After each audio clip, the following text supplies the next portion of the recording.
power orbs are raining down around you, something that hasn't been seen in over 10 years. It's time to collect some orbs and continue training so you can impress the faction guardian Digmore. We're off to battle it out in Faction Fighters.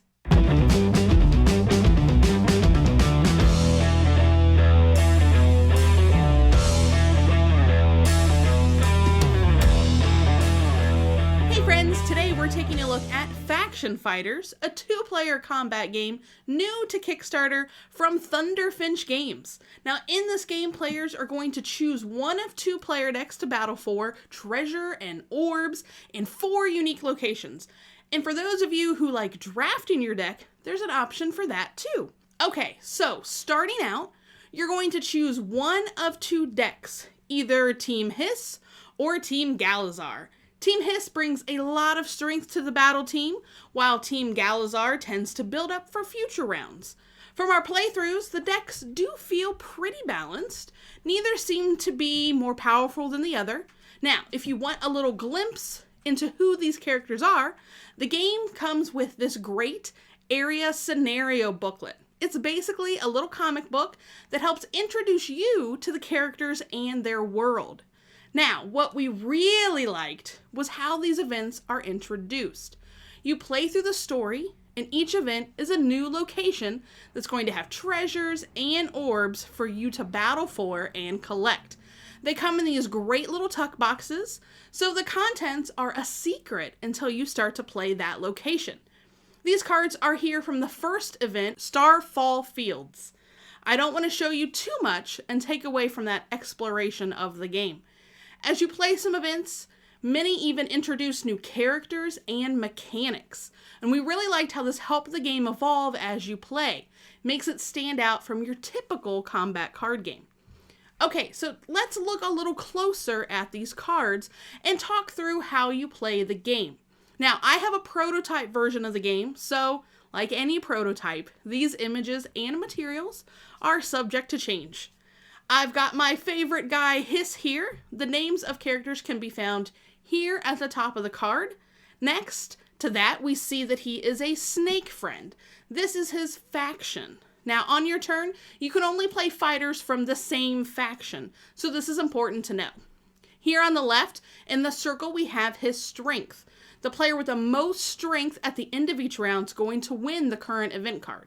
Now, this list of numbers here next to strength is the other strength values in the Snake Friend faction, which can be helpful if you're holding out for other cards in a faction before you play them, or if you're just trying to remember where this card falls within that faction. Do you play it now, or do you save it for later? Down at the bottom of the card, you'll see the orb symbol. That's the number of orbs here, and that's going to show the ability cost. That means you'll have to also play that many orbs and declare that they're using them for Hiss's ability. You can still play this card without using the ability if you don't have enough orbs in your hand. On the bottom of the card is that card's ability. And again, you can only use it if you play the ability cost in orbs. Otherwise, this ability doesn't trigger when you play the card. Hiss lets you look at the top 3 cards of your deck. You can then play any legal fighters of the same faction or wild ones or other power orbs. Whatever cards you don't play are returned to the top of your deck in any order. So this gives you a peek at the top 3 cards, and you can either play them or return them to your deck and you'll know what's coming up. Now here are the rest of the cards included in the Hiss starting deck. You'll see his friends from other factions, a few wild cards. Those can be played with any faction and will add to your strength that round. They include flavor text at the bottom, so no special abilities here. We also have that legendary friend. There's one in each deck, and it has to be the only fighter you played on your turn. You'll see it has a massive strength and an awesome ability. You're going to want to try to find the most opportune time to play this one.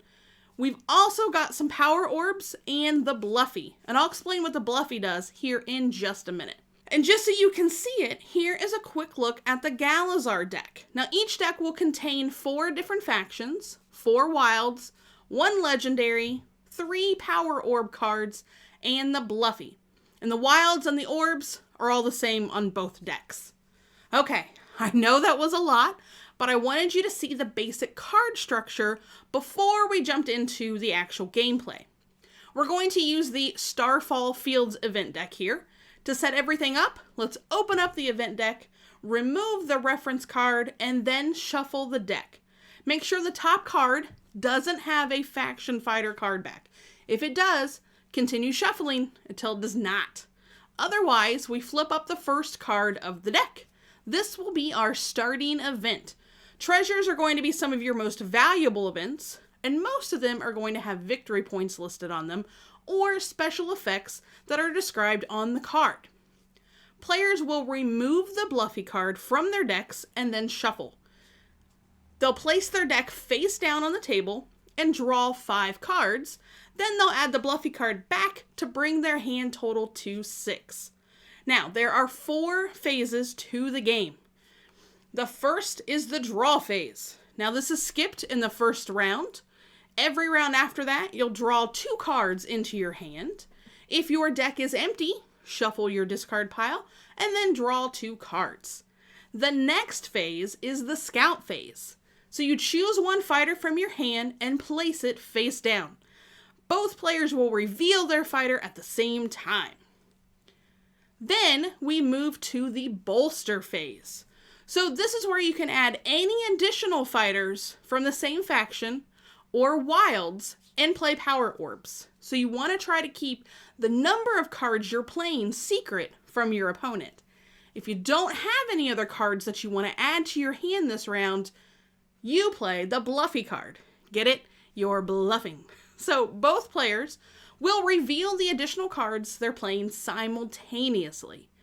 And now we're at the resolution phase to see who wins the round. First, players will activate any abilities they're playing with their power orbs. This can happen simultaneously. Next, we sum up the strength. Add up the strength on the remaining fighters in play for both players. Be sure to include any increased strength from any activated abilities you may have as well. The player with the highest strength wins the round and claims the event. They will either add it to their score area or follow the directions on the card. If players tie on the amount of strength they have, then neither player wins and that event card is completely removed from play. Now we move on to cleanup. The player who lost the round must now destroy their lowest strength fighter in play. If the players tied in strength, then both players will complete this step. And to destroy a card, you remove it from play for the remainder of the game. It will not shuffle back into your deck. All players will also destroy any power orb cards played. So once an orb is played, you will not get it back for the remainder of the game. Some events give you an opportunity to obtain more orbs, but early on, you'll have to manage how many orbs you play because once they're played, they're gone for the remainder of the game. And then we circle back to the top of the round, go back to the draw phase. Play continues until all of the events in the deck have been played, and the player with the most points wins. That's how you play faction fighters. So, what did we think about it? Well, we really like the concept of having this game evolve as you play through the different locations.